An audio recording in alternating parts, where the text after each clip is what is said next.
Ladies and gentlemen, something absolutely historic is happening right now. For years, people joked about Staten Island breaking away from New York City. They joked about the forgotten borough, the ignored borough, the borough that City Hall treated like an unwanted stepchild. But after Zoran Mandami's shocking victory, after almost probably the most radical mayoral shift in New York City's history, the jokes are over. Because within hours of Mandami taking office, Staten Island leaders declared what millions across the country have already been thinking. We're done. We're out. We are breaking free. And now we are watching something that has never happened in modern American urban politics. A full-blown 1776 style revolt erupting inside the nation's biggest city. A secession movement that's not whispered behind closed doors, but shouted from the streets. A political earthquake so massive that even Democrats are panicking behind the scenes. And this isn't symbolic. This isn't a meme. This isn't some online fantasy. No, my friends, this is real legislation, real signatures, real rallies, and real momentum under a real-time Trump presidency. Staten Island isn't threatening anymore. They're moving. They're acting. They're done waiting for NYC to collapse under Mandami's radical agenda. Tonight, I'm going to show you the exact moment Mandami's win triggered the revolt, the declaration that shocked the nation, the secession roadmap Democrats can't stop this time, and how all of this could reshape New York and America forever. So buckle up, guys, because what you're about to hear, this is not just local politics. This is not just a borough trying to be free. This is the beginning of a breakup that could change the future of blue cities across the entire country. Hit the like button and subscribe. Ladies and gentlemen, the spark that lit this firestorm wasn't subtle. It was the exact moment Zoran Mandami was declared mayor of New York City, a self-described democratic socialist taking the reins of America's largest city. It sent shockwaves across the country. Conservatives called it a radical turning point. Commentators warned of a coming Marxist policy wave, and while Manhattan champagne glasses clinked, Staten Island went cold. Because for them, this wasn't just another Democratic warning. This was the final warning flare. This was proof that the city that they had been chained to for decades had now moved so far left that staying attached just felt impossible. Now, let's be honest.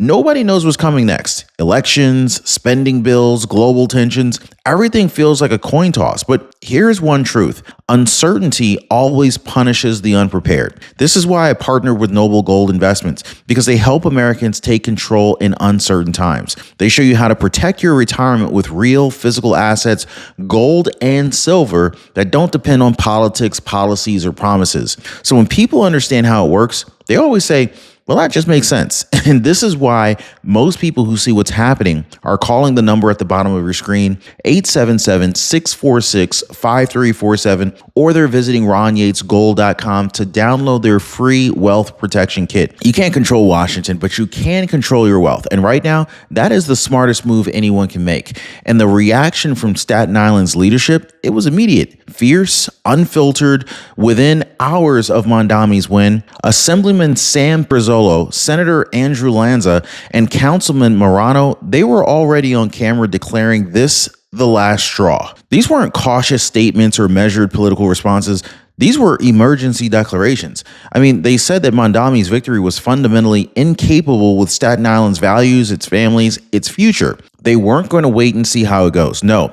Election night itself was the answer. The mood flipped instantly, and for the first time in decades, Staten Island's leaders weren't threatening secession, they were preparing for it. Now, to understand why Staten Island snapped, you have to understand what it is. The last conservative stronghold in a city that sprinted leftward for decades. Staten Island isn't just right-leaning. It is the only borough where Republican values still hold a majority. Now, for years, residents felt politically erased by Manhattan, Brooklyn, and Queens. Their votes never counted. Their warnings were dismissed. Their identity was mocked. Secession wasn't a fantasy. It was a recurring escape plan dating all the way back to the 1940s, resurfacing in 1993, 2008, and now here in 2025. But Mandami's win made the idea not symbolic, but necessary. And that's why immediately after Mandami's victory, Lanza and Pizzolo, they moved fast, reintroducing the secession bill the moment that the results were confirmed. But this time, folks, The bill feels different. I mean, this time, the city isn't just left-wing. It is fully captured by radical ideology. The political center collapsed. Moderates fled. Everyone knows it. And here's the wild card. This 2025 bill doesn't need NYC council approval. It bypasses the very machine that blocked Staten Island for decades. The state legislature can authorize the feasibility study on its own, and Democrats may actually quietly support it because losing Staten Island actually consolidates their power. And then came the moment that shook the entire city. Staten Island's own Declaration of Independence. On Richmond Road, the very ground where the original declaration was read to British soldiers in 1776, Assemblyman Sam Perazzolo stood before hundreds and delivered a rewritten version tailored to Staten Island's struggle. Now, he spoke of taxation without representation, of roads left crumbling, of ferries failing, of small businesses suffering under rules written for Manhattan elites. He declared Staten Islanders entitled to fairness, respect, and self-determination. The crowd erupted. People signed their names. This wasn't theater. This was 1776 energy reborn on Staten Island soil. And the fire fueling the rebellion comes from what Mandami represents to conservatives, a package of hard left economic experiments wrapped in activist politics. Critics warn he embraces anti-police rhetoric, pushes DEI-driven bureaucracy, supports rent freezes, congestion pricing expansion, and new wealth taxes that punish homeowners. They fear that his proposals will drive crime up, businesses out, and housing deeper into crisis. Budget deficits almost guaranteed, regulation through the roof. In Staten Island's eyes, this wasn't just a political disagreement. This was an existential threat. Mandami's agenda, they believe, could crush the values they fought to preserve. Secession isn't spite, it's survival. For decades, Staten Islanders have lived with a growing sense of betrayal. Their roads crumble while Manhattan gets billion-dollar upgrades. Their ferries break down while other boroughs receive shiny new transit expansions. Taxes, sky high. Services, bare minimum. Small businesses suffocate under regulations written by people who have never set foot outside of Brooklyn or the Upper West Side. And every election, Staten Island's votes get drowned out by citywide blocks that ignore their needs completely. They're not just neglected, they're dismissed. They're treated like a political inconvenience. These frustrations didn't appear overnight. Mandami didn't create them, but his victory sure did make them unavoidable. And you can't put a price on peace of mind. This is exactly what a solid Medicare plan gives you. This is why I partner with Chapter, folks. They make your Medicare coverage something that you don't have to think or even worry about. One of our viewers said, Chapter made me feel calm for the first time in years. So let me ask, don't you deserve to be calm too? Now, most people already found their peace after calling the phone number right there at the bottom of your screen, 909-563-8279, or visiting askchapter.org/Ron. And one of our commenters, Lou, said, thanks, Ron. Thanks for the advice about Chapter. I called and it helped me out a ton. So thanks, buddy. And once Mandami won, the actual reaction across Staten Island, it was explosive. Petition signatures surged by the thousands. Local businesses began hanging free Staten Island signs in their windows.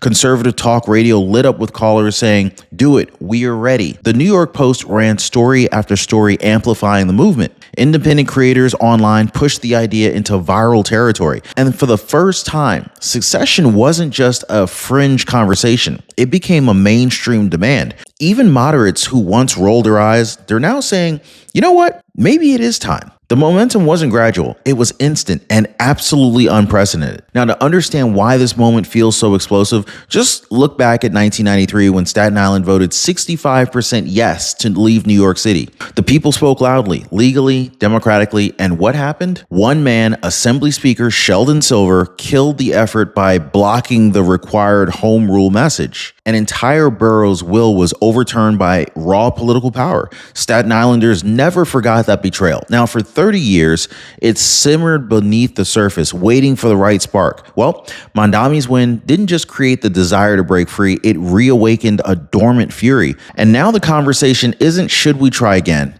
It's they can't stop us this time. Now, here's what makes 2025 different this time, all right? So this time, the process is realistic. Step one, grassroots support. It's already exploding. Step two, it requires the state legislature to authorize a feasibility study, and even Democrats may quietly welcome the idea since losing Staten Island strengthens their control over remaining boroughs. And so then comes a non-binding referendum. This is where support is already sky high. So after that, the state would approve a new city charter, paving the way for independent police, fire, and school departments. And under President Trump, who has repeatedly criticized radical blue city policies, federal support for Staten Island's self-governance is more plausible than ever. The moment Staten Island's secession push went public, the shockwaves weren't limited to New York.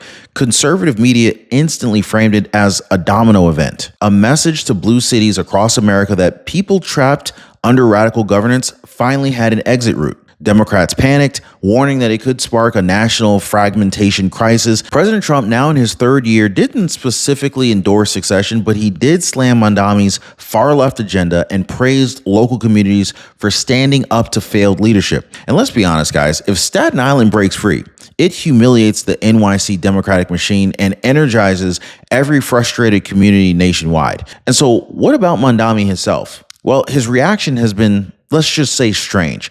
So publicly, he downplays the entire movement, calling it misguided and based on fear. But behind the scenes, reports say that his team was blindsided by how fast Staten Island mobilized. Left-wing activists swarmed social media to mock the borough, calling residents reactionary and uneducated, which really only fueled the fire. Critics argue Mandami's dismissiveness reveals panic. If he truly wasn't worried, he wouldn't feel the need to respond at all. And every time he comments, Staten Islanders, they hear the same message. Your concerns just don't matter, which pretty much pushes them closer and closer to the exit. Now let's talk consequences, because if Staten Island actually leaves, New York City isn't walking away unscathed. No. Analysts predict that the city would instantly lose a significant tax base, especially from homeowners and small businesses that actually pay their fair share. Now, politically, NYC would lose its only moderating borough, accelerating the leftward spiral. Transit experts warn that MTA could take a huge hit, especially with ferry funding and toll structures disrupted. School formulas would shift. Budget gaps would widen. Now, here's the kicker.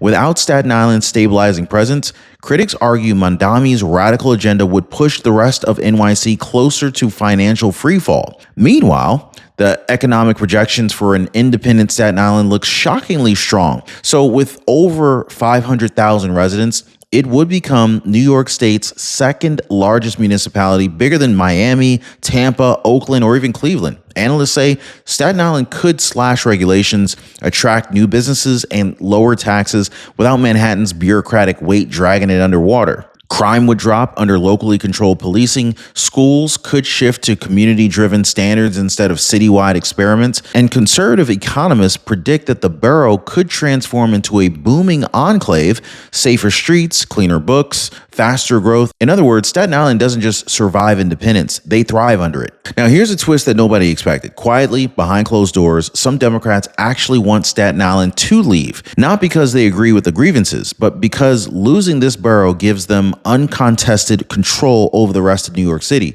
No more Republican roadblocks, no more moderate pushback, no more Staten Island slowing down progressive experiments. Some left-wing commentators have even floated the idea that Staten Island is a burden holding NYC back from becoming a full laboratory of social reform. So while Democrats publicly mock the secession movement, privately, they actually know Staten Island leaving solidifies their political monopoly. But the fear, guys, the real fear inside the Democratic establishment isn't just Staten Island leaving. It's what happens after. Because if Staten Island breaks free from a radicalized NYC, what stops other frustrated communities from trying the same thing? Conservative influencers already warn of a balkanization wave coming from blue cities across America. Parts of Queens, Brooklyn, even enclaves in Los Angeles and Chicago, they've seen Staten Island's revolt with interest. Mandami's governance only accelerates the fractured lines. And if one borough can just walk away from a failing system, others might start asking, why not us? Why not now?